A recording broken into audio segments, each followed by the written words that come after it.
Assalamualaikum warahmatullahi wabarakatuh. Assalamualaikum warahmatullahi wabarakatuh. Assalamualaikum warahmatullahi wabarakatuh. Assalamualaikum warahmatullahi wabarakatuh. Assalamualaikum warahmatullahi wabarakatuh. Assalamualaikum warahmatullahi wabarakatuh. Assalamualaikum warahmatullahi wabarakatuh. Assalamualaikum warahmatullahi wabarakatuh.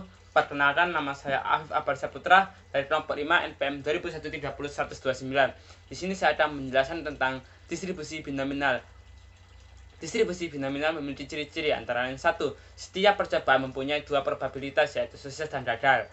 Nomor 2. Setiap percobaan bersifat independen. Yang ketiga, probabilitas peristiwa sukses harus sama karena diulang-ulang.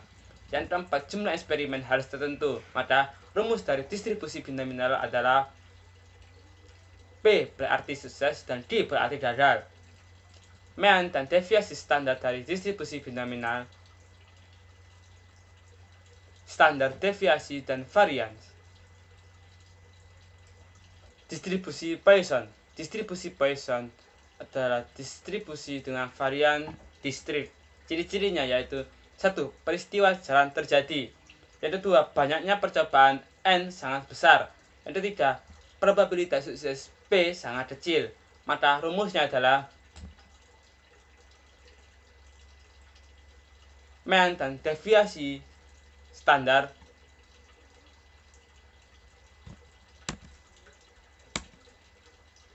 distribusi hipergeometrik. Distribusi hipergeometrik adalah distribusi probabilitas discrete dari sekelompok objek atau populasi yang dipilih tanpa pengembalian. Sifatnya, sampel acak ukuran N kecil diambil tanpa pengembalian dari N besar benda. Sebanyak K kecil dapat diberi nama sukses, sedangkan sisanya N sampai K diberi nama gagal. Maka rumusnya seperti ini.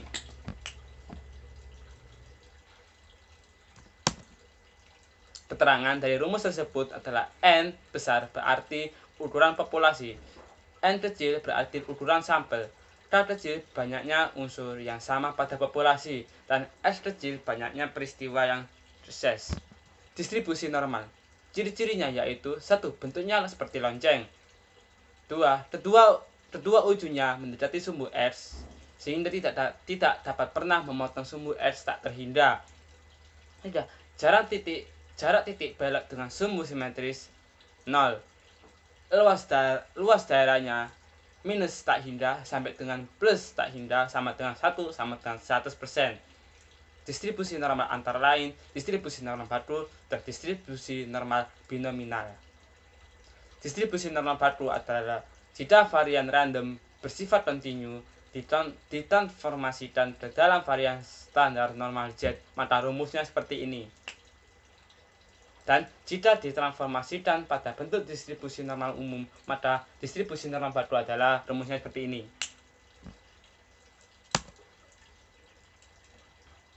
Distribusi normal binominal. Penggabungan antara distribusi normal baku dengan binominal jika N kecil dan P kecil atau K kecil menuju O kecil, maka distribusi binominal dapat didekati oleh distribusi normal, sehingga bila X adalah variabel random yang didistribusikan binominal dengan ini, maka rumusnya akan menjadi seperti ini. Terima kasih atas penjelasan saya. Mohon maaf atas kurang lebihnya. Materi ini akan dilanjutkan oleh teman saya. Wassalamualaikum warahmatullahi wabarakatuh. Assalamualaikum warahmatullahi wabarakatuh. Perkenalkan, nama saya Alfia Dianti, NPM 2001301030 dari kelas akuntansi A, dengan pengajar Ibu Dr. Doktoranda IC Enda Susilowati, Magister Shine, Certified Forensic Auditor. Dalam video ini saya akan membahas tentang mata kuliah statistika. Lebih tepatnya saya akan menjelaskan tentang teori sampling. Dalam video ini telah saya sajikan tentang bab teori sampling dengan bagan seperti ini untuk memudahkan dari pembelajaran teori sampling, yaitu tentang pengertian teori sampling, sampling design, central limit teori, distribusi penarikan sampel X, dalil batas Mamusat, statistika induktif, dan juga kesalahan dalam penelitian. Sampling. Pengertian teori sampling. Jadi dalam teori sampling itu akan membahas tentang 4 pokok dari bab tersebut, yaitu tentang teori sampling, sampling, populasi, dan sampel. Yang 4 ini adalah menjadi satu dalam kesatuan yang utuh. Yang pertama, teori sampling. Teori sampling itu adalah suatu studi yang bertujuan untuk mempelajari bagaimana kita melakukan penaksiran atau estimasi. Sedangkan sampling adalah teknik yang digunakan untuk mengambil sampel. Populasi adalah kumpulan seluruh elemen atau objek yang memiliki ciri yang sama. Sedangkan sampel adalah bagian dari populasi yang ciri-cirinya itu sesuai dengan induknya, yaitu sesuai dengan populasi tersebut.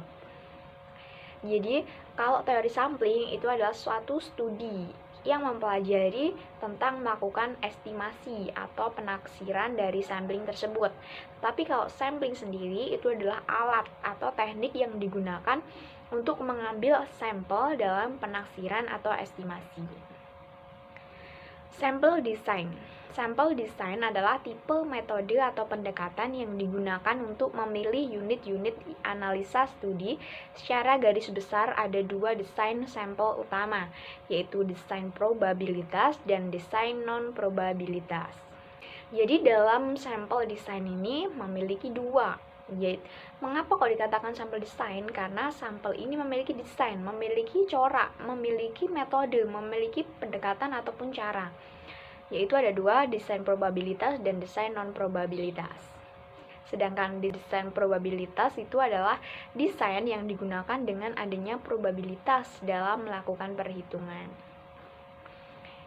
Dalam desain probabilitas ini ada 2 macamnya, yaitu penarikan sampel acak sederhana atau random sampling dan penarikan sampel tidak acak atau non-random sampling. Dalam penarikan sampel acak sederhana itu memiliki 2 macam lagi, yaitu penarikan sampel dari populasi yang terbatas. Yang kedua adalah penarikan sampel dari populasi yang tidak terbatas. Sedangkan penarikan sampel tidak acak, ini adalah penarikan sampel di mana kita itu langsung acak gitu. Jadi setiap apapun yang kita temui itulah yang akan kita ambil dari sampel yang kita butuhkan.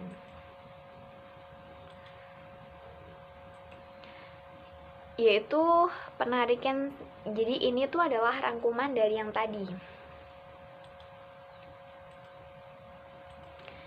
Penarikan sampel acak sederhana.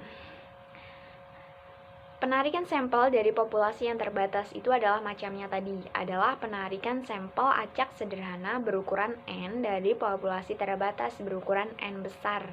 Sampel yang dipilih sedemikian rupa sehingga setiap kemungkinan sampel berukuran N kecil yang sama untuk terpilih. Contohnya, terdapat 5 elemen dari suatu populasi N sama dengan 5, yaitu X1, X2, X3, X4, dan X5. Lalu diambillah 3 sampel yang ada. Tentukan berapa sampel yang terpilih. Jadi N besar sama N kecil itu berbeda. Jika N besar itu adalah populasi, sedangkan N kecil adalah sampel.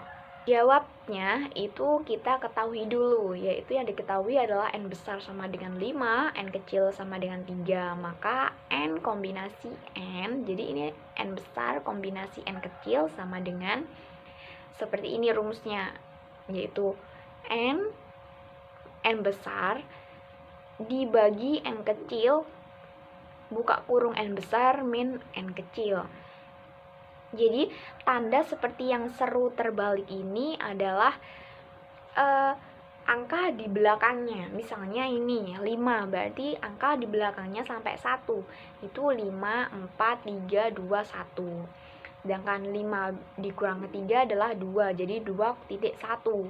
Sedangkan 3, 3, 2, 1. Sehingga jawabannya adalah 10 dari 120 per 12. Jadi terdapat 10 kemungkinan sampel terambil dari populasi berjumlah 5 dari pengambilan sampel 3. Yang kedua adalah penarikan sampel dari populasi yang tidak terbatas. Nah, ini adalah penarikan sampel yang memiliki ciri bahwa setiap elemen yang terpilih berasal dari populasi yang sama dan dipilih secara independen, namun tidak dapat dinyatakan dalam jumlah karena jumlahnya tak terbatas. Contohnya, penelitian mencari logam mulia di suatu daerah, ada beberapa warga mendulang emas di ruangan bawah tanah sebagai mata pencahariannya. Namun, mereka mengambil logam yang mengandung emas yang tak terhingga banyaknya atau ukurannya. Jadi, seperti judulnya, yaitu dari populasi yang tidak terbatas. Jadi, populasi atau jumlahnya itu tidak terbatas, tidak bisa dihitung. Contohnya ini, logam mulia. Nah, logam mulia di bawah tanah itu banyak, nggak bisa dihitung. Jadi per gram, per beratnya itu nggak bisa dihitung. Jadi per gramnya itu tidak bisa dihitung gitu. Jadi dikatakan sebagai populasi yang tidak terbatas. Yang kedua adalah penarikan sampel tidak acak atau non-random sampling. Adalah teknik dalam memilih sampel peneliti tidak mempunyai pertimbangan lain kecuali berdasarkan kemudahan. Jadi ini yang saya katakan tadi bahwasanya ketika kita mengambil sampel itu tidak beraturan gitu, tidak memiliki aturan, tidak berpedoman gitu. Jadi berdasarkan subjektivitas berupa kemudahan. Misalnya, ada seorang peneliti ingin mengetahui tentang kebersihan wilayah Jakarta Selatan. Ia menanyakan kepada orang yang ada di jalan atau orang dijumpai, bukan orang yang mengerti tentang kebersihan wilayah Jakarta Selatan seperti petugas kebersihan atau mendatangi kantor gubernur atau wali kota Jakarta Selatan. Jadi dalam penarikan sampel tidak acak ini atau hasilnya itu tidak objektif, soalnya ini tuh berdasarkan kemudahan. Jadi apapun yang dia temui itulah sampel yang dia inginkan gitu, padahal dia tidak tahu apakah itu berhubungan dengan judulnya, berhubungan dengan penelitiannya atau tidak. Central limit theory. Central limit theory adalah sebuah teorema yang menyatakan bahwa kurva distribusi sampling untuk ukuran sampel 30 atau lebih akan berpusat pada nilai parameter populasi dan akan memiliki semua sifat-sifat distribusi normal. Dalam teori peluang, teorema limit pusat menyatakan bahwa pusat dari iterasi peubah acak dalam jumlah yang besar, masing-masing dengan nilai ekspektasi dan variansi yang terdefinisi dengan baik, akan didistribusikan mendekati distribusi normal. Artinya, bila sampel diperoleh berisi sejumlah besar observasi dan masing-masing observasi didapatkan dengan cara yang tidak tergantung atau satu sama lain, independen, dan rata-rata aritmetika purata dihitung dari nilai-nilai hasil observasi. Bila prosedur ini dilakukan berkali-kali, teorema limit pusat menyatakan bahwa nilai purata ini akan didistribusikan menurut kurva lonceng atau distribusi normal. Jadi dalam pembahasan central limit teori ini menyatakan bahwa kurva distribusi sampling, jadi sampel itu ada dua, yaitu sampel besar dan sampel kecil. Kalau sampel besar itu lebih dari 30, tetapi kalau dari kurang dari 30 itu dinamakan sampel kecil. Nah, ini contoh dari kurva lonceng atau kurva distribusi normal. Dalam teori limit pusat akan didistribusikan lewat kurva lonceng, sehingga gambar akan seperti berikut. Jadi, menyerupai bentuk lonceng, yaitu atasnya itu meruncing atau melengkung dengan bawah itu datar. Jadi agak seperti gunung gitu.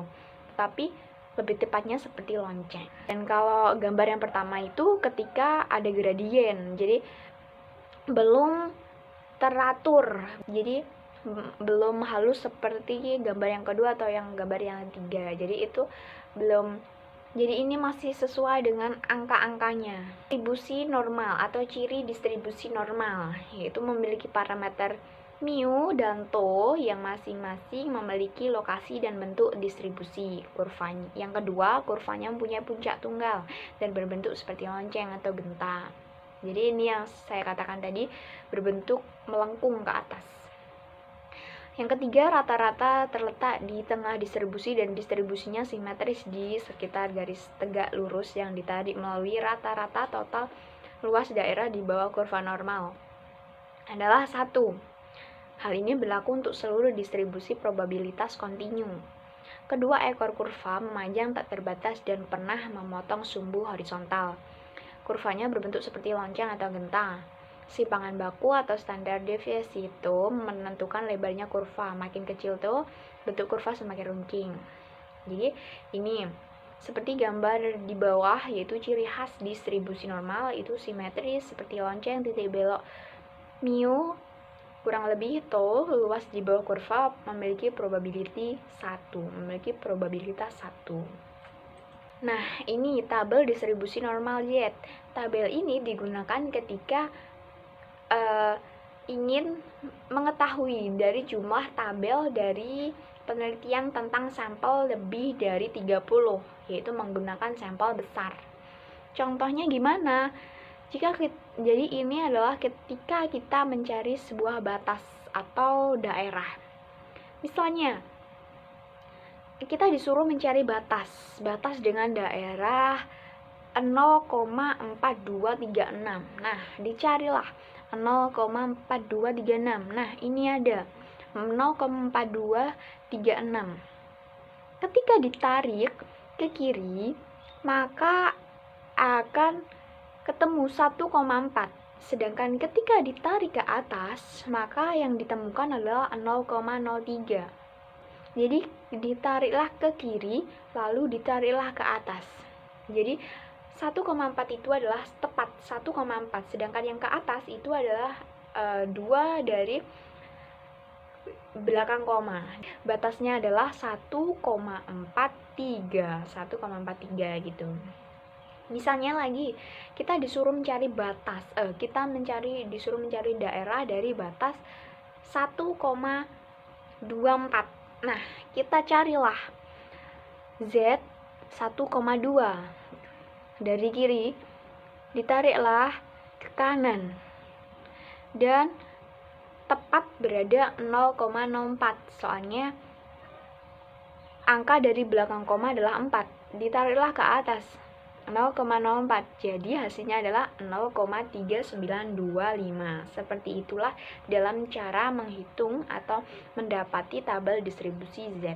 Sedangkan tabel distribusi normal T itu adalah tabel di mana kita melakukan sampel atau melakukan penelitian dengan sampel kurang dari 30 yang dinamakan sampel kecil. Misalnya kita disuruh mencari DF atau N-nya itu 6 dengan alfanya itu 0,05. Nah, ditariklah dari 5 ke 0,025, yaitu 5 ke 0,25, yaitu 2,57058. Nah, ini adalah 0,05 ini adalah alfa, sedangkan yang 5 itu adalah N-nya.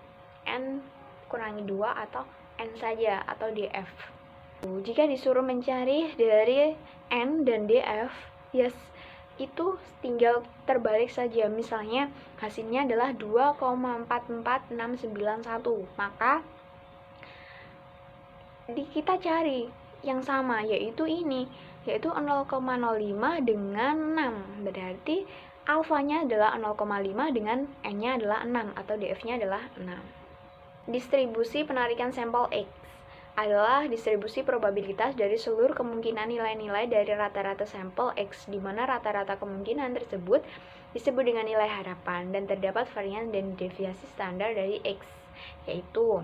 Nah, ini sudah disajikan sebuah rumus, yaitu ini sampel tanpa pengembalian, sampel dengan pengembalian dengan rata-rata, varian, dan standar deviasi yang berbeda. Jadi setiap sampel atau macam sampel itu memiliki rumus-rumus yang berbeda.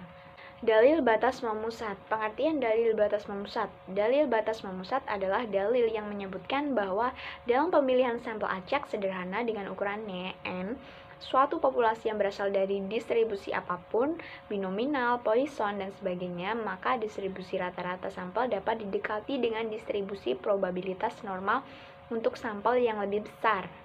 Dan ini ada rumusnya, yaitu Z sama dengan X bar min mu dibagi to per N. Dan ini adalah N-nya itu 0,1. Artinya Z berdistribusi normal dengan rata-rata 0 dan varian 1. Statistika induktif. Statistika induktif ini adalah statistika dalam pengambilan kesimpulan mengenai nilai sebenarnya dari parameter yang dihitung berdasarkan populasi yang didasarkan atas perhitungan sampel, sehingga kesimpulan tersebut mengandung unsur ketidakpastian, yaitu uncertainty factor. Artinya, kesimpulan tersebut bisa salah dan bisa benar, dikarenakan data yang digunakan adalah data dugaan, yang mengandung kesalahan dalam penarikan sampel. Statistik induktif meliputi dua hal, yaitu teori pendugaan dan pengujian hipotesis. Teori pengujian adalah suatu statistik tentang harga sampel yang digunakan untuk menduga suatu parameter dengan penduga dapat diketahui seberapa jauh suatu parameter populasi yang tidak diketahui berada di sekitar sampel yang ada. Untuk menjadi penduga yang baik, maka diperlukanlah sifat-sifat yang harus ada, antara lain tidak bias, unbiased estimator, konsisten estimator, efisien estimator, dan 4 cukup, yaitu sufficient estimator. Estimasi juga dikenal sebutan problem of estimation. Problem of estimation ini adalah masalah-masalah yang muncul akibat estimasi atau pendugaan. Oleh karena itu, penduga yang baik sebaiknya memiliki sifat-sifat penduga tersebut. Bila digunakan point estimator, maka diduga dengan menggunakan X dengan kemungkinan kesalahan atau yang disebut dengan standard error. Jadi dalam penaksiran atau estimasi juga ada yang namanya masalah yang bisa disebut dengan problem of estimation. Jadi dan apalagi itu penaksiran, pasti penduga bisa salah atau bisa benar. Oleh karena itu, ada juga yang namanya standard error maksimum dengan rumus E, yaitu Z alpha Z min S, atau standar deviasi min per N. Estimasi harga parameter populasi dapat dilakukan dengan dua cara, yaitu interval estimation adalah pendugaannya dilakukan dari perhitungan harga rata-rata suatu sampel random, di mana yang dihitung dari suatu interval dengan tingkat probabilitas tertentu harga parameter populasi yang hendak diduga. Sedangkan yang dua adalah point estimation, yaitu penduga yang dilakukan dengan harga parameter populasi yang hanya diduga dengan suatu harga, yaitu harga sampelnya. Jadi kalau interval itu dari perhitungan harga rata-rata, yaitu harga rata-rata sebelumnya sama sesudahnya. Jadi seperti yang dikatakan dalam pengertian ini. Namun point estimation ini langsung dari harga parameter yang diduga sebagai harga sampelnya. Terdapat dua macam jenis. Teori pendugaan terdapat dua macam jenis, yaitu pendugaan tunggal, point estimate, yaitu pendugaan yang terdiri dari hanya satu nilai saja. Pendugaan interval estimate adalah suatu dugaan terhadap parameter yang didasari oleh suatu interval. Jadi hanya ada dua. Dalam pendugaan interval inilah dibagi menjadi 5, yaitu pendugaan interval untuk rata-rata mu, di mana ada 3 rumus. Ini adalah masing-masing berbeda, namun hasilnya itu hampir mirip dan sama dengan, namun mendekati salah satunya, atau semakin rendah atau semakin tinggi. Namun jika dibulatkan juga sama saja. Sedangkan ini adalah pendugaan interval untuk proporsi atau persentase. Sebenarnya ada 5. Sebenarnya ada interval tentang perbedaan selisih antara dua rata-rata, dan juga ada proporsi. Namun rumusnya sama saja, karena ini bisa digabung menjadi satu, yaitu pendugaan interval tentang perbedaan selisih antara dua rata-rata dan proporsi, dan pendugaan interval untuk to kuadrat dan to. Ini adalah macam dari tadi, pengujian hipotesis. Pengujian hipotesis adalah cabang ilmu statistika inferensial yang dipergunakan untuk menguji kebenaran suatu pernyataan secara statistik dan menarik kesimpulan apakah menerima atau menolak dari pernyataan tersebut. Oleh karena itu, dalam pengujian hipotesis diperlukan sebuah kesimpulan, memiliki formasi apakah HO itu ditolak, apakah HA diterima. Kesalahan dalam penelitian. Dalam penelitian rentan sekali terhadap kesalahan, karena dalam statistika penelitian dilakukan secara dugaan atau taksiran.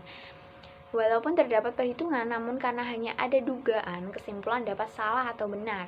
Secara garis besar, kesalahan-kesalahan prosedur statistika dalam penelitian dapat dikelompokkan menjadi: 1. Kesalahan dalam pengambilan sampel. Dalam penelitian terkadang karena pengambilan sampel salah, maka keseluruhan dari penelitian tersebut juga akan salah, sehingga diperlukan pengambilan sampel yang sesuai dengan sampel yang sebenarnya atau sejujurnya. Jadi, dalam pengambilan sampel, kita harus objektif. Jika sampel yang dibutuhkan adalah seseorang yang mengerti kebersihan, maka kita juga akan menemui atau melakukan penelitian kepada orang yang mengerti akan kebersihan. Tidak mungkin kita melakukan orang-orang yang di pasar, yang jika diambil sampel itu mereka menjual. Jadi tidak bisa. Agar apa? Pengujian kita itu relevan atau objektif. Dan itu termasuk dalam pengambilan sampel acak sederhana.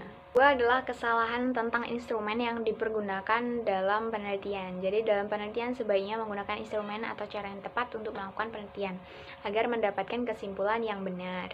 Dalam penelitian ini masih judul yang sama, yaitu yang ketiga adalah kesalahan dalam pengolahan dan penganalisan data, yaitu dalam penelitian juga rentan terjadi kesalahan dalam pengolahan dan penganalisan data, karena memang dalam pengolahan ataupun penganalisan terdapat dugaan atau taksiran yang dimana dugaan tersebut dapat benar atau dapat salah. Yang keempat adalah kesalahan dalam penarikan kesimpulan serta saran yang diberikan. Dalam tahap akhir, yaitu menentukan kesimpulan juga salah, karena kadang penempatan hipotesis nol dan hipotesis alternatif salah. Ini dalam kesalahan juga dalam penelitian juga rentan dalam penelitian. Soalnya apa? Dalam penafsiran atau dalam penelitian adanya estimasi adalah dugaan atau penaksiran. Kadang manusia juga akan bisa salah. Karena apa? Seperti tadi, sampel yang digunakan salah, cara yang salah, lalu kesimpulan yang salah. Jika misalnya dari atas, pengerjaan dari atas sampai ke bawah itu sudah benar, namun dalam kesimpulan salah, maka semua itu akan berasa salah gitu, karena hasilnya atau kesimpulan atau hasil penganalisannya itu salah, sehingga diperlukan yang namanya adanya formulasi. Jadi dalam penelitian kita harus mengerti akan kesimpulan, penempatan hipotesis nol dan penempatan hipotesis alternatif. Sekian presentasi atau penjelasan tentang teori sampling. Kurang lebihnya saya mohon maaf dan sekian, terima kasih. Wassalamualaikum warahmatullahi wabarakatuh. Assalamualaikum warahmatullahi wabarakatuh. Perkenalkan, nama saya Aninta Marjani, NPM 20013010010031, akan menjelaskan tentang estimasi interval harga rata-rata sampel kecil dan besar dan proporsi. Estimasi yaitu statistik sampel untuk mengestimasi nilai parameter populasi yang tidak diketahui. Parameter populasi disebut juga dengan nilai sebenarnya dan biasanya dilambangkan dengan theta. Parameter theta dapat berupa rata-rata populasi mu, varian populasi sigma, atau proporsi populasi P. Contoh soal, seorang ahli sosial ekonomi ingin mengestimasi rata-rata penghasilan buruh di suatu kota. Sebuah sampel dikumpulkan menghasilkan rata-rata 2 juta rupiah. Dalam hal ini telah dilakukan estimasi titik dengan menggunakan estimator berupa statistik Mean X-bar untuk mengestimasi parameter Mean populasi mu. Nilai sampel 2 juta rupiah sebagai nilai estimate dari Mean populasi. Sifat-sifat estimasi: estimator yang baik, tidak bias, estimator yang efisien, estimator yang konsisten, dan estimator yang cukup. Estimasi interval yaitu nilai interval dari statistik sampel yang berisi kemungkinan terjadinya parameter populasi.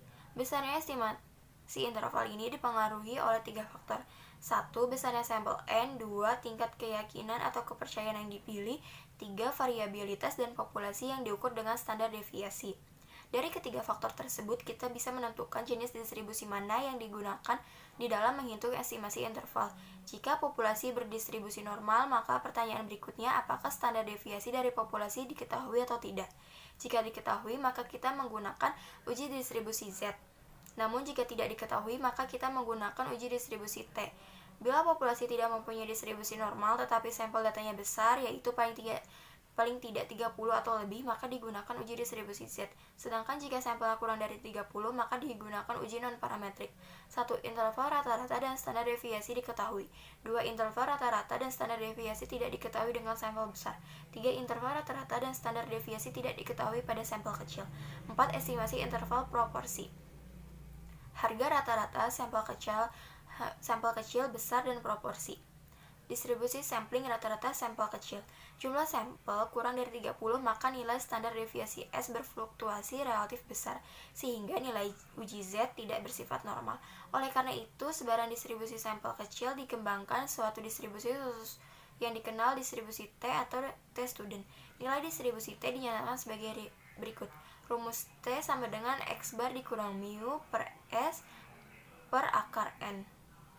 Distribusi sampling rata-rata sampel besar N lebih dari 30. Untuk pengujian hipotesis 1 rata-rata dengan sampel besar N lebih dari 30, uji statistiknya menggunakan distribusi Z. Prosedur pengujian hipotesisnya adalah sebagai berikut. Formulasi hipotesis A H0 dibagi mu sama dengan mu 0, H1 dibagi mu lebih dari mu 0, B H0 dibagi mu sama dengan mu 0, H1 dibagi mu kurang mu 0, C H0 dibagi mu sama dengan mu 0, H1 dibagi mu tidak sama dengan mu 0. 2. Penentuan nilai alfa dan nilai Z pada tabel Z alfa. Menentukan nilai alfa sesuai soal, kemudian nilai Z alfa atau Z alfa per 2 ditentukan dari tabel. Distribusi sampling rata-rata. 3. Kriteria pengujian. Untuk H0 dibagi mu sama dengan mu 0 dan H1 dibagi mu 0 lebih dari mu 0. H0 diterima jika Z0 kurang dari Z alfa. H0 ditolak jika Z0 lebih dari Z alfa. B. Untuk H0 dibagi mu sama dengan mu 0 dan H1 dibagi mu kurang mu 0. H0 diterima jika Z0 lebih dari min Z alfa. H0 ditolak jika Z0 kurang min Z alfa. Untuk H0 dibagi mu sama dengan mu 0 dan H1 dibagi mu tidak sama dengan mu 0. H0 diterima jika min Z alfa per 2 kurang dari Z0 kurang dari Z alfa per 2. H0 ditolak jika Z0 lebih dari Z alfa per 2 atau Z0 kurang min Z alfa per 2. Proporsi. Proporsi adalah pecahan yang pembagiannya merupakan bagian dari penyebutannya. Proporsi artinya jumlah atau frekuensi dari suatu sifat tertentu dibandingkan dengan seluruh populasi di mana sifat tersebut didapatkan. Digunakan untuk melihat komposisi suatu variabel dalam populasi. Bentuk ini sering dinyatakan dalam persen, yaitu dengan mengalihkan pecahan ini dengan 100%. Proporsi sama dengan dikali 100%. Contoh, pada populasi yang terdiri dari 50 ibu hamil, terdapat 5 ibu mengalami plasenta previle. Berapa proporsi ibu hamil yang mengalami plasenta previle? Jawabannya proporsi sama dengan dikali 100%. Sama dengan dikali 100%, hasilnya 10%. Sifat-sifat proporsi. 1. Untuk setiap bilangan rasional dan dengan A tidak sama dengan 0 dan C tidak sama dengan 0 sama dengan jika dan hanya sama dengan. Yang kedua, untuk sembarang bilangan-bilangan rasional dan dengan 0 sama dengan jika dan hanya jika. Terima kasih, hanya itu yang dapat saya sampaikan, kurang lebihnya mohon maaf. Wassalamualaikum warahmatullahi wabarakatuh. Assalamualaikum warahmatullahi wabarakatuh. Perkenalkan, nama saya Anissa Putri Arifin, NPM 2001301032. Di sini saya akan menjelaskan tentang materi uji hipotesis sampel besar kecil. Yang pertama ada teori pengaduan statistik definisi. Hipotesa adalah suatu pernyataan mengenai nilai suatu parameter polusi yang dimaksudkan untuk menguji dan berguna untuk mengambil keputusan. Pengujian hipotesa adalah prosedur yang didasarkan pada bukti sampel yang dipakai untuk menentukan apakah hipotesa merupakan suatu pernyataan yang wajar dan oleh karena itu tidak ditolak. atau hipotesa tersebut tidak wajar dan oleh karena itu harus ditolak. Berikutnya yaitu prosedur pengujian hipotesa. Yang pertama harus merumuskan hipotesa. Biasanya hipotesa 0 dilambangkan dengan HO dan hipotesa alternatif biasa dilambangkan dengan HI. Yang kedua menentukan taraf nyata, yaitu probabilitas menolak hipotesa. Yang ketiga menentukan uji statistik dengan alat uji statistik, yaitu uji Z, T, F, X2, dan lain-lain. Yang keempat menentukan daerah keputusan. Daerah keputusan merupakan pernyataan tentang apabila di mana HO ditolak atau diterima yang didasarkan pada uji statistik.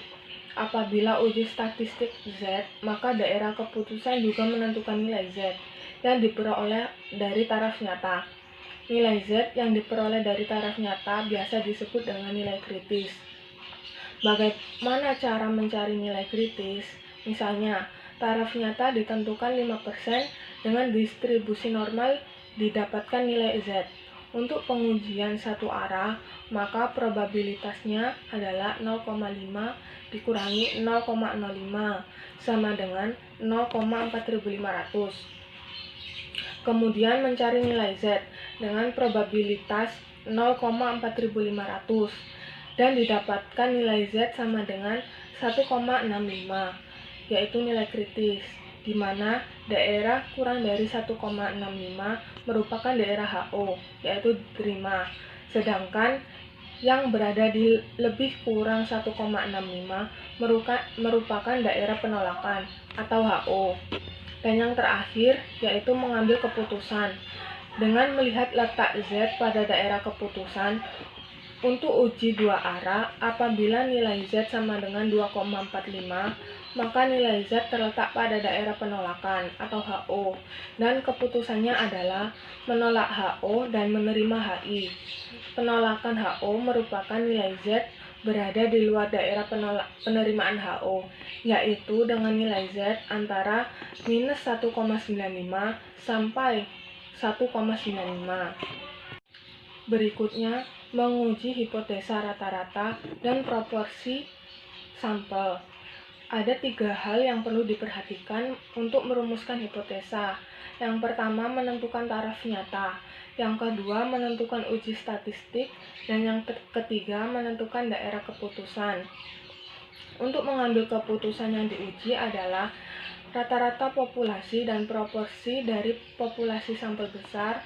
Sampel yang diukur 30 diharapkan mendekati distribusi normal, sehingga dapat digunakan nilai dan uji Z. Contohnya, perusahaan TV Cantik Manis menyatakan bahwa hasil investasinya rata-rata mencapai 13,17%. Untuk menguji apakah pernyataan tersebut benar, maka lembaga konsultan mengadakan penelitian pada 36 perusahaan TV cantik. Dan didapatkan hasil bahwa rata-rata hasil investasi adalah 11,39% dan standar deviasinya 2,9%. Maka uji pernyataan perusahaan TV Cantik Manis tersebut dengan benar dengan taraf nyata 5%. Maka cara menjawabnya adalah yang pertama harus menentukan daerah keputusan dengan nilai kritis Z sebesar 1,96. Berikutnya mengambil keputusan. Nilai uji Z ternyata terletak pada daerah penolakan HO. Nilai uji Z sama dengan minus 5,11, terletak di sebelah kiri, minus 1,95.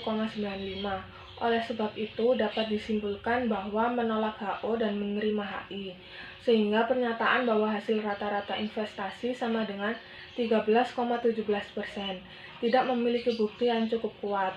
Yang ketiga, rumus uji Z untuk proporsi adalah sebagai berikut, di mana Z adalah nilai uji, ZP adalah proporsi sampel, P adalah proporsi populasi, N adalah jumlah sampel. Yang keempat, menentukan daerah keputusan dengan nilai kritis Z sama dengan 1,96. Dan yang terakhir, mengambil keputusan nilai Z terletak pada daerah penolakan HO. Hal ini menunjukkan bahwa HO ditolak dan HI diterima, dan kesimpulannya bahwa dunia publikasi yang stabil tidak sama dengan 50%. Sekian dari saya. Wassalamualaikum warahmatullahi wabarakatuh. Assalamualaikum warahmatullahi wabarakatuh. Nama saya Audrey Salsabila Kamila, NPM 200130100033. Di sini saya akan menjelaskan tentang analisis regresi linear, sederhana, dan berganda. Analisis regresi linear. Tujuan utama dari kebanyakan penelitian adalah mengadakan pendugaan, peramalan, atau prediksi. Hubungan antara variabel-variabel, yaitu variabel yang telah diketahui, dengan variabel yang akan diramalkan diformulasikan dalam bentuk persamaan matematis.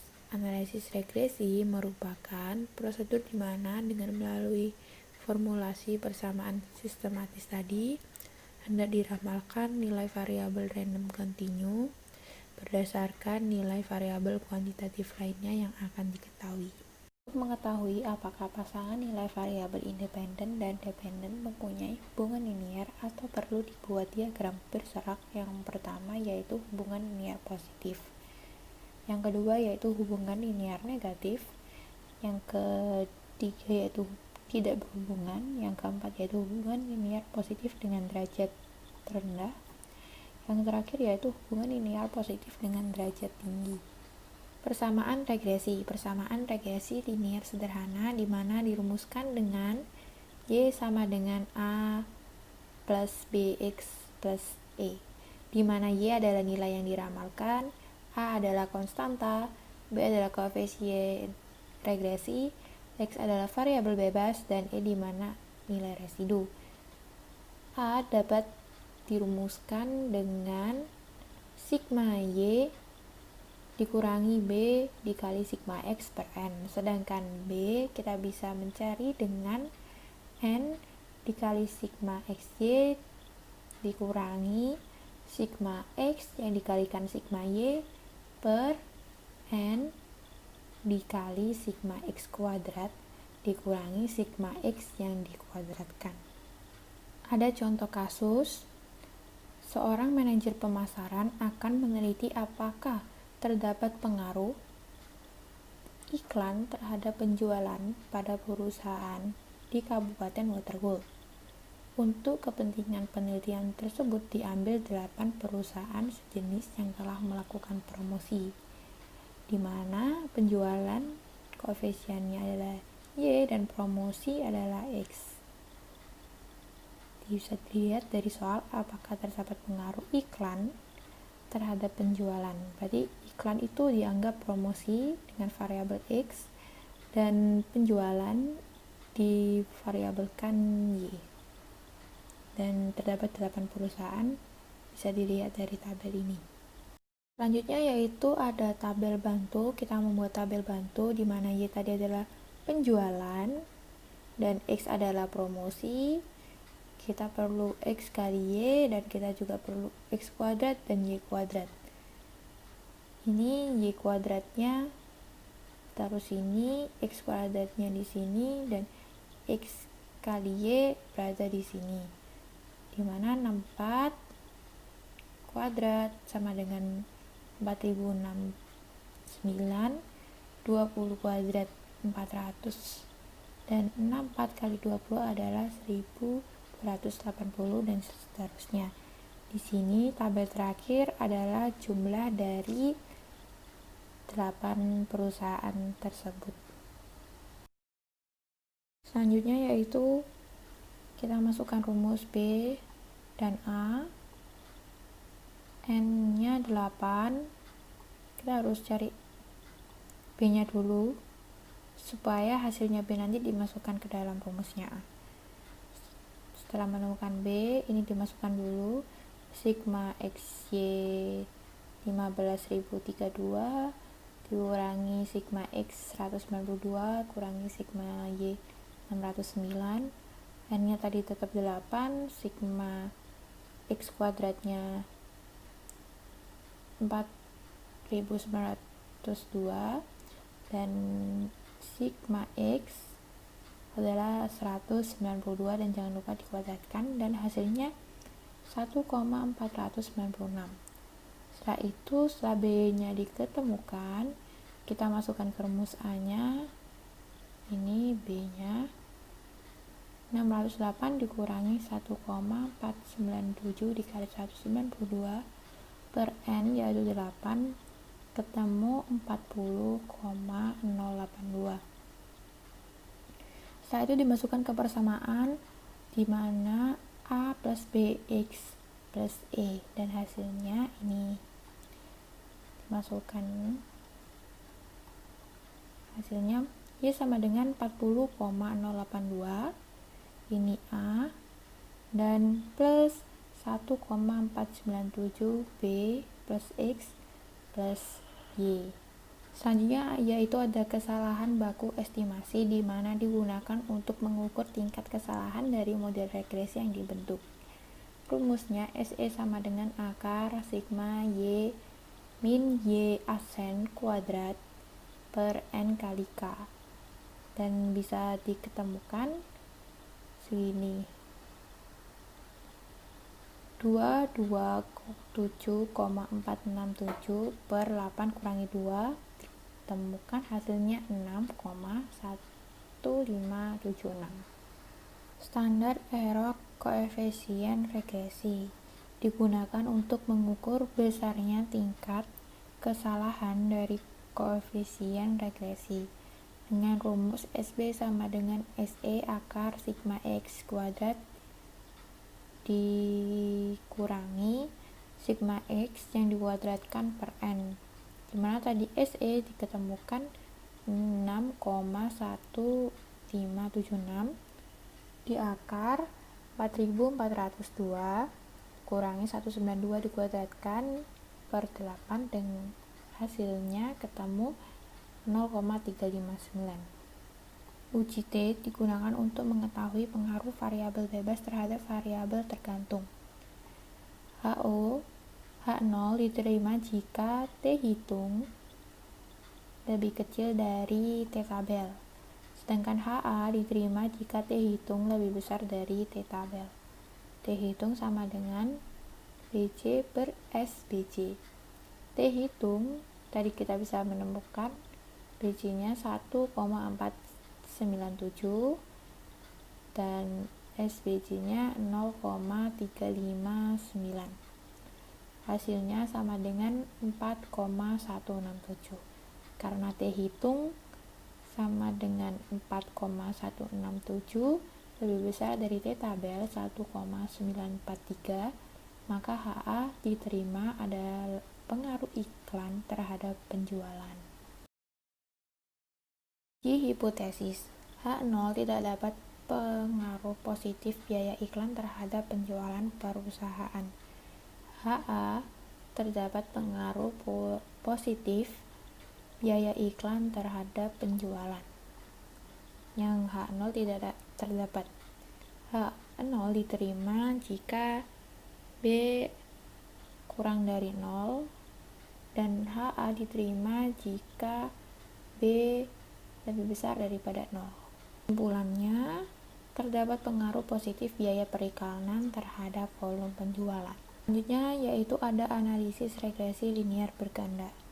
Kegunaan analisis regresi linear berganda digunakan untuk mengukur pengaruh antara lebih dari satu variabel terhadap variabel terikat. Variabel bebas terhadap variabel terikat. Rumusnya yaitu sama seperti sebelumnya, cuma yang dibedakan ya ini dia ada dua variabelnya, jadi ada B1 kali X1 plus B2 kali X2, dimana Y sama dengan variabel terikat, A adalah konstanta, B1 dan B2 yaitu koefisien regresi, sedangkan X1 ini pembatas ya, dan X2 yaitu variabel bebasnya.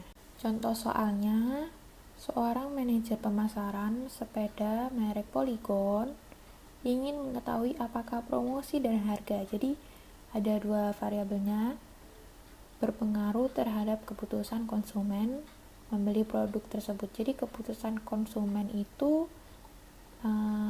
Y-nya, sedangkan promosi dan harga itu X. Hipotesisnya H0, B1 dan B2 sama dengan 0, promosi tidak berpengaruh signifikan terhadap keputusan konsumen. Sepeda merek Polygon tidak berpengaruh, dan HA-nya B1 dan B2-nya tidak sama dengan 0. Promosi berpengaruh signifikan terhadap keputusan konsumen membeli sepeda merek Polygon. Selanjutnya yaitu ada tabel contoh soal. Nomor respondennya sampai 10. Promosi tadi X1, sedangkan harga yaitu X2, dan keputusan konsumennya adalah Y. Ini contoh soalnya, bisa dilihat dari tabel ini, dan tabel paling bawah yaitu jumlah dari 10 responden. Selanjutnya yaitu ada tabel bantu, dimana X1, X2, Y. Terus selanjutnya ada X1 dikali Y, ini kali ini, hasilnya ini. X2 kali Y, ini kali ini, terus ini. Terus X1 kali X2, 2 ini ada di sini, X1 kuadrat dan X2 kuadrat. 10 kuadrat 100, 7 kuadrat 49, terus X1 kali Y itu 10 kali 23, 230, X2 kali Y, X2 kali Y, 7 kali 23, hasilnya 161, X1 kali X2, 10 kali 7, hasilnya 70, dan seterusnya. Dan tabel bawah sendiri sama dengan sebelumnya, yaitu jumlah dari 10 responden. Menyelesaikan contoh soal selanjutnya, kita mencari persamaan dengan rumus ini. Ini persamaan pertama, persamaan kedua, dan ini persamaan ketiga. Dan setelah dimasukkan rumus, kita mendapatkan hasilnya ini. Nah, untuk mendapatkan persamaan yang baru, kita harus mengeliminasi A, dimana yang pertama caranya persamaan pertama dikalikan 6 dan persamaan 2 dikalikan 1, pakai yang ini ya, 2 ini. Dan setelah dikali 10 kali 6, 60, 60 kali 1, 60, dikurangi, hasilnya 0, A-nya hilang, dan ketemu ini. Min 102 sama dengan min 46 B1 kurangi 27 B2. Penyelesaian selanjutnya yaitu persamaan pertama dikalikan 4, persamaan ketiga dikalikan 1, supaya A-nya hilang. Berarti setelah dimasukkan persamaan satunya dikalikan 4 tadi dan persamaan 3 dikalikan 1, hasilnya kita menemukan min 57 sama dengan min 27 B1 dikurangi 22 B2. Ini persamaan kelima. Nah, persamaan 4 dan persamaan 5 tadi sama-sama tinggal B1 dan B2. Jadi kita di sini akan mengeliminasi B1 supaya kita bisa menemukan B2. Di sini B1-nya kita sudah eliminasi dengan persamaan 4 dikalikan 27 dan persamaan 5 dikalikan 46.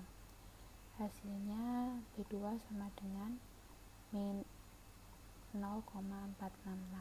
Selanjutnya B2 dimasukkan ke salah satu persamaan 4 atau 5. Di sini aku pakai persamaan 4 ya.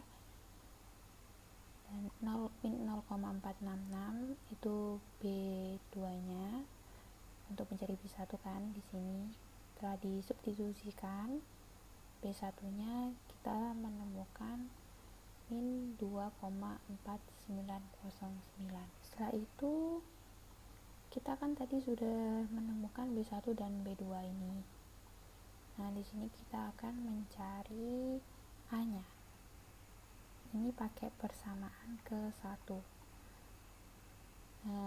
Min 0,4909 dimasukkan ke sini, dan min 0,466 dimasukkan ke sini, dan tinggal dimasukkan 170 sama dengan 10A plus 149,454 min 18,40, dan hasilnya A sama dengan 3,186. Setelah itu kita masukkan ke persamaan regresinya dengan Y sama dengan min 3,9186. Ini itu A-nya, dan ini 2,4909 B1,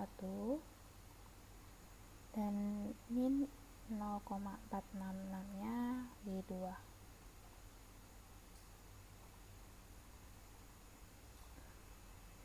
Selanjutnya menentukan koefisien korelasi berganda.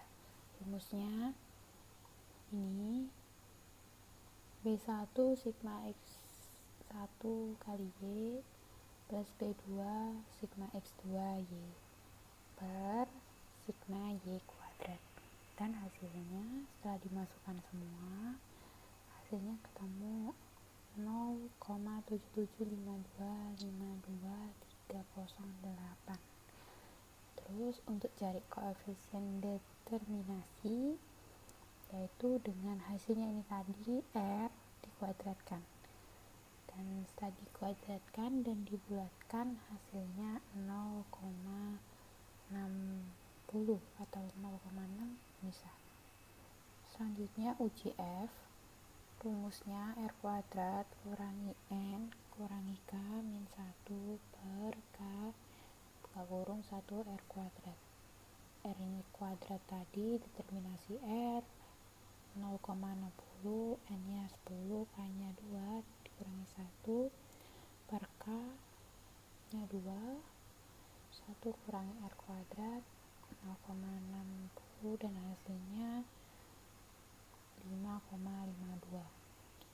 Selanjutnya tadi kan setelah uji F hitung, sekarang uji F tabel. Tadi ada yang ketinggalan, K itu jumlah variabel bebas. F tabelnya dari pembilang itu sama dengan K, jadi 2, dengan sedangkan penyebut yaitu N min K min 1 sama dengan 10 kurangi 2 kurangi 1 sama dengan 7, dan hasilnya dilihat dari tabel 4,74. Dan hipotesisnya H0 sama dengan B1, B2 dan sama dengan 0, tidak berpengaruh terhadap keputusan konsumen, sedangkan HA-nya berpengaruh terhadap keputusan konsumen. Promosi dan harga ya, X1 dan X2.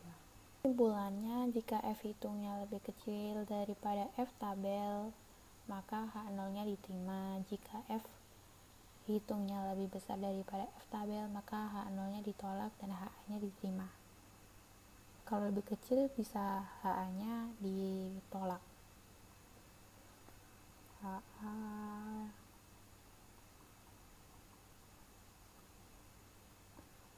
ditolak.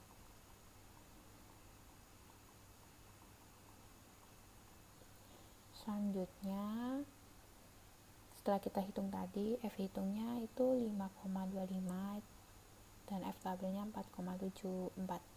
Jadi F hitungnya lebih besar, maka H0-nya ditolak dan HA-nya diterima.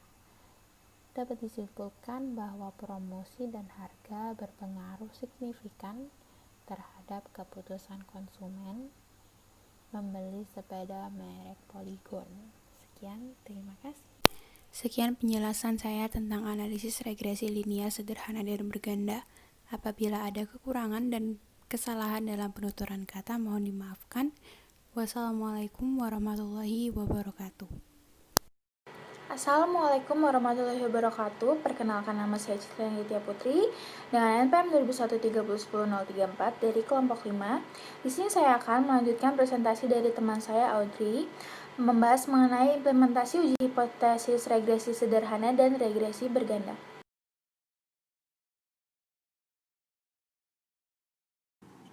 Analisis regresi linear sederhana. Regresi linear sederhana adalah metode statistik yang berfungsi untuk menguji sejauh mana hubungan sebab akibat antara variabel faktor penyebab X terhadap variabel akibatnya. Faktor penyebab pada umumnya dilambangkan dengan X atau disebut juga dengan prediktor, sedangkan variabel akibat dilambangkan dengan Y atau disebut juga dengan respons.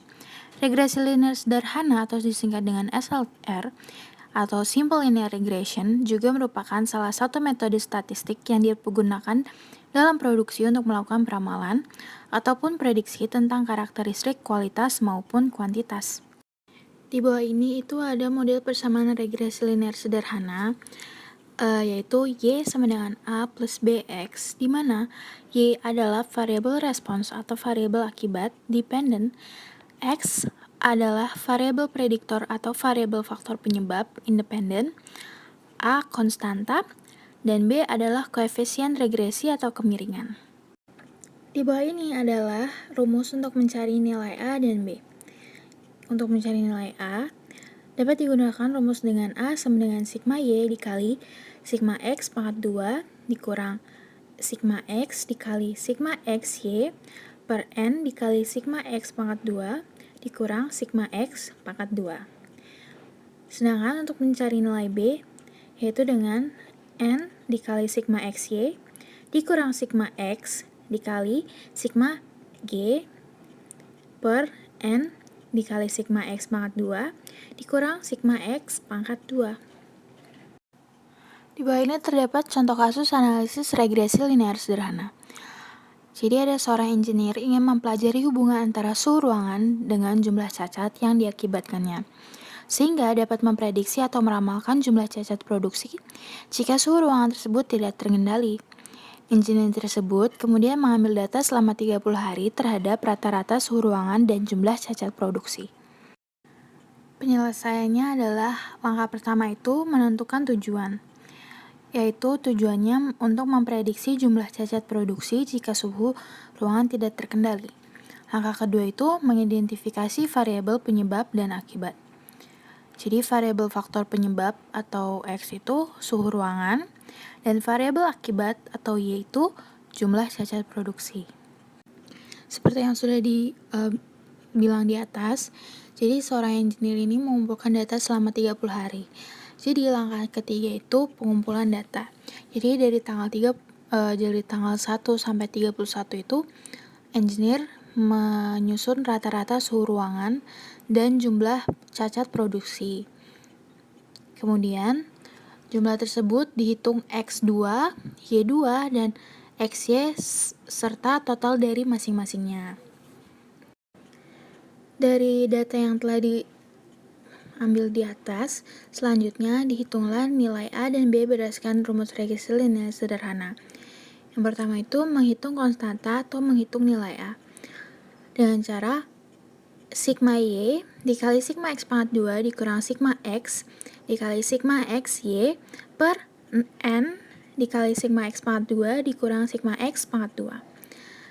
Hasilnya itu A sama dengan 282 dikali 16.487 dikurangi 699 dikali 6.861 per 30 dikali 16.487 dikurang 699 pangkat 2 dengan hasil A sama dengan min 24,38. Setelah nilai A diketahui, selanjutnya yaitu menghitung koefisien regresi atau menghitung nilai B. Dengan B sama dengan N dikali sigma XY min sigma X dikali sigma Y per N sigma X pangkat 2 dikurangi sigma X pangkat 2 yang menghasilkan B sama dengan 30 dikali 6.861 dikurangi 699 dikali 282 per 30 dikali 16.487 dikurang 699 pangkat 2. Dengan hasil B sama dengan 1,45. Langkah selanjutnya adalah membuat model persamaan regresi. Dengan rumus Y sama dengan A plus BX, yang menghasilkan Y sama dengan min 24,38 ditambah 1,45X. Langkah 7 dan langkah terakhir adalah melakukan prediksi atau peramalan terhadap variabel faktor penyebab atau variabel akibat. Yang pertama itu, memprediksikan jumlah cacat produksi jika suhu dalam keadaan tinggi, contohnya 30 derajat. Jadi menggunakan rumus Y sama dengan min 24,38 ditambah 1,45 dikali 30. Y sama dengan 19,12. Jadi jika suhu ruangan mencapai 30 derajat Celcius, maka akan diprediksikan terdapat 19,12 unit cacat yang dihasilkan oleh produksi. Jika cacat produksi atau variabel Y yang ditargetkan hanya boleh 4 unit, maka berapakah suhu ruangan yang diperlukan untuk mencapai target tersebut? Jawabannya adalah 4 sama dengan min 24,38 plus 1,45X. 1,45X sama dengan 4 plus 24,38, menghasilkan X sama dengan 28,38 per 1,45. Hasilnya adalah X sama dengan 19,57. Jadi, prediksi suhu ruangan yang paling sesuai untuk mencapai target cacat produksi adalah sekitar 19,57 derajat Celcius. Sekian dari saya. Untuk selanjutnya, mengenai implementasi uji hipotesis statistika non-parametrik akan dilanjutkan oleh teman saya, Debbie. Mohon maaf apabila ada salah-salah kata. Wassalamualaikum warahmatullahi wabarakatuh. Assalamualaikum warahmatullahi wabarakatuh. Kepada Ibu Endah Susilowati selaku dosen statistika saya dan teman-teman sekalian, perkenalkan, nama saya Debbie Andiani Jumaro, NPM 200-130-135. Di sini saya akan menyampaikan materi mengenai implementasi statistika non-parametrik. Baiklah, kita masuk ke peta konsep. Sini saya menyediakan ada pengertian, perbedaan, waktu penggunaan, kelebihan, kekurangan, ciri-ciri, dan yang terakhir adalah metode pengujian. Kita masuk ke pengertian. Pengertian statistika non-parametrik. Yang pertama, tes non-parametrik tidak menetapkan syarat mengenai parameter populasi. Yang kedua, statistika non-parametrik tidak menuntut pengukuran karena ujian statistika non-parametrik ini bersifat subjektif. Yang ketiga, statistika non-parametrik dapat diterapkan untuk data skala ukur ordinal dan skala ukur nominal. Dan yang terakhir, tes non-parametrik memperbesar ukuran sampel tetapi masih mempertahankan kekuatan untuk menolak hipotesis 0 atau H0. Yang kedua, kita masuk ke perbedaan. Saya menyediakan perbedaan antara statistika parametrik dan statistika non-parametrik. Untuk statistika parametrik, yang pertama, dibutuhkan asumsi kenormalan. Yang kedua, jenis data kuantitatif atau memiliki skala interval atau rasio. Dan yang ketiga, jumlah datanya lebih dari 30 atau berukuran besar. Sedangkan statistika non-parametrik tidak dibutuhkan asumsi kenormalan, jenis data kuantitatif dan data kualitatif karena bersifat subjektif. Dan yang terakhir, jumlah data berukuran kecil dan tidak berdistribusi normal. Untuk selanjutnya, waktu penggunaan. Kapan sih statistika non-parametrik digunakan? Statistika non-parametrik digunakan saat skala yang tidak memadai untuk diuji secara parametrik. Dan yang kedua, ketika asumsi data untuk diuji itu secara parametrik itu tidak terpenuhi. Jadi pada saat itu statistika non-parametrik akan digunakan. Selanjutnya kita masuk ke kelebihan statistika non-parametrik. Yang pertama, statistika non-parametrik mudah dilakukan karena tidak membutuhkan asumsi normalitas. Yang kedua, pengujian hipotesis dilakukan secara langsung pada pengamatan yang nyata, jadi bersifat subjektif.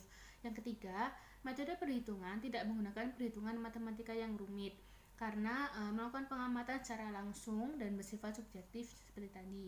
Dan yang terakhir, data bersifat kualitatif sehingga tidak dibutuhkan urutan. Kekurangan statistik kanon parametrik yang pertama, hasil uji metode statistik kanon parametrik tidak dapat digunakan untuk mengestimasi karakter populasi. Yang kedua, pengujian metode statistik kanon parametrik mengabaikan beberapa informasi. Yang ketiga, asumsi pada metode statistik kanon parametrik tidak dipenuhi. Yang keempat, tidak melibatkan parameter populasi dalam uji hipotesis. Selanjutnya, ciri-ciri dari statistik kanon parametrik. Yang pertama, ditemukan pada kasus peneliti ilmu sosial karena statistik kanon parametrik dilakukan pengamatan secara langsung dan nyata. Yang kedua, kelompok data tidak berdistribusi normal. Yang ketiga, data memiliki skala nominal dan ordinal. Lalu yang keempat, statistik kanon parametrik itu berukuran sampel kecil. Lalu yang terakhir, kita masuk ke bagian metode pengujian. Di sini saya memilih 3 metode pengujian untuk statistik kanon parametrik karena pengujian statistik kanon parametrik banyak sekali bentuknya. Pengujian yang pertama yaitu uji tanda atau sign test. Uji tanda ini digunakan untuk menguji apakah median pada data sama dengan median yang diharapkan. Lalu yang kedua, uji tanda data diubah menjadi serangkaian tanda positif, negatif, atau bisa kemungkinan 0. Saya menyediakan contoh soalnya yaitu day cream digunakan untuk memutihkan wajah mempunyai median waktu penyembuhan 7 hari. Bila day cream dikombinasi dengan night cream, apakah dapat mempercepat waktu pemutihan? Untuk mengetahui hal ini, maka kombinasi day cream dan night cream diberikan kepada 11 orang. Waktu pemutihan yaitu ada 5, 6, 7, 8, 8, 8, 8, 9, 9, 9, 10. Pengujian hipotesis dilakukan pada derajat kepercayaan 95%. Kita masuk ke bagian penyelesaian. Sini saya memberikan tabel. Ada waktu pemutihan XI yang tadi udah. Lalu di sini ada mediannya yaitu 7. Lalu ini untuk mengetahui positif atau negatif, kita melakukan waktu pemutihan ini dikurangi dengan median. Yang mana hasilnya 5 dikurangi 7 hasilnya min 2, berarti tanda negatif. Yang kedua negatif, lalu yang ketiga 0 karena 7 dikurangi 7 hasilnya 0. Selanjutnya positif karena 8 dikurangi 7 hasilnya positif 1. Sampai seterusnya, sehingga di sini kita lihat N sama dengan 8 itu karena tanda positif berjumlah 8 dan 2 karena negatif berjumlah 2. Untuk yang 0 tidak diperhitungkan. Jadi N-nya sama dengan 10. R-nya kita ambil yang bagian terkecil. Sini negatif ada 2, berarti kita ambil R-nya sama dengan 2. Jadi kita bisa tarik kesimpulan karena nilai N sama dengan 10, R sama dengan 2 dengan alfa sama dengan 0,05 lebih kecil dari probabilitas hasil sampel sama dengan 0,0746. Probabilitas hasil sampel ini diambil dari tabel distribusi normal. Maka dapat disimpulkan bahwa kita menerima hipotesis 0 atau H0. Oleh sebab itu, tidak terdapat perbedaan efek pemutihan kombinasi antara day cream dan night cream dengan taraf nyata signifikan sebesar 5%. Lalu kita lanjut ke metode pengujian yang kedua, yaitu rank sum test atau biasa kita sebut Wilcoxon. Wilcoxon ini merupakan tes yang digunakan untuk data bertipe interval atau rasio, namun datanya tidak mengikuti distribusi normal. Yang kedua, pengujian median yang memanfaatkan arah tanda positif, negatif atau 0 maupun besar arah itu. Lalu yang ketiga, analisis hasil pengamatan berpasangan dari dua data apakah berbeda atau tidak. Saya memberikan contoh soal. Sini ada mahasiswa ke 1 sampai 10 dengan IP sekian. Pertanyaannya, apakah median IP suatu kelas tersebut kurang dari 3,40 dengan taraf nyata sebesar 5%? Kita masuk ke bagian penyelesaian. Sini saya menyediakan tabel yang berisi mahasiswa, IP, lalu sini ada D sama dengan IP dikurangi dengan median yang tadi sebesar 3,40. Ada peringkat bagi, ada peringkat bertanda, ada positif atau negatif. Kita bisa lihat di tabel ini yang mana N sama dengan 4 ditambah 6 sama dengan 10. 4 diambil dari jumlah dari tanda positif sebesar 4 dan 6 diambil dari tanda negatif sebesar 6. Lalu T kita ambil yang bagian terkecil, yaitu berada di tanda positif sebesar 18,5.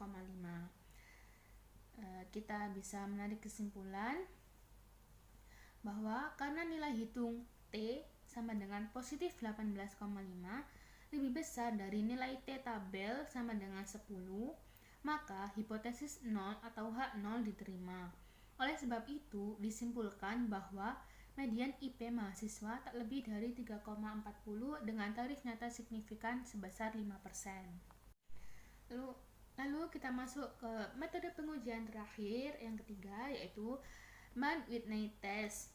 Mann-Whitney test ini suatu bentuk pengujian apakah media sampel 1 dengan media sampel 2 saling bebas atau tidak. Lalu yang kedua, H0 atau hipotesis 0 merupakan dua sampel bebas berasal dari populasi identik atau populasi yang sama. Lalu yang ketiga, H1 atau H alternatif merupakan dua sampel bebas berasal dari populasi yang berbeda. Saya memberikan contoh soal. Suatu perusahaan besar diduga menerapkan diskriminasi penggajian atas gender. Sebanyak 20 sampel dari antara karyawan dan gajinya ditunjukkan pada tabel yang berikut. Wanita sekian dan pria sekian. Berdasarkan data di atas, apakah ada alasan untuk percaya pada tarif nyata 0,05 bahwa telah terjadi diskriminasi penggajian berdasarkan gender? Kita masuk ke bagian penyelesaian. Di sini saya memberikan tabel yang berisi wanita, gaji bulanan, peringkat gaji, pria, gaji bulanan, dan peringkat gaji. N1 sama dengan 10 karena jumlah wanitanya ada 10. R1 sama dengan 85,5, ini adalah total keseluruhan dari peringkat gaji. Untuk pria, N2 sama dengan 10 karena prianya juga berjumlah 10. Untuk R2 sama dengan 124,5 dari jumlah total keseluruhan peringkat gaji. Kita masuk ke perhitungan Mann-Whitney test. U sama dengan N1 dalam kurung N2 10 kali 10 ditambah 10 dalam kurung 10 ditambah 1 dibagi 2 dikurangi 85,5 ini dari R1 sama dengan 69,5. Untuk U yang kedua, untuk N2 sama dengan 10 kali 10 ditambah 10 kali 10 ditambah 1 dibagi 2 dikurangi 124,5 ini dari R2, jadi sama dengan 30,5. Untuk penyelesaiannya kita ambil U yang terkecil, jadi hasilnya 30,5. Lalu kita ambil U dari tabel 10 kali 10 kali 0,05 sama dengan 27. Jadi kesimpulannya, karena nilai hitung U sama dengan 30,5 lebih besar dari nilai U tabel sama dengan 27, maka hipotesis 0 atau H0 diterima. Oleh sebab itu, dapat disimpulkan bahwa tidak ada alasan untuk percaya terjadi diskriminasi penggajian berdasarkan gender dengan taraf nyata signifikan sebesar 5%. Demikianlah penjelasan materi dari saya.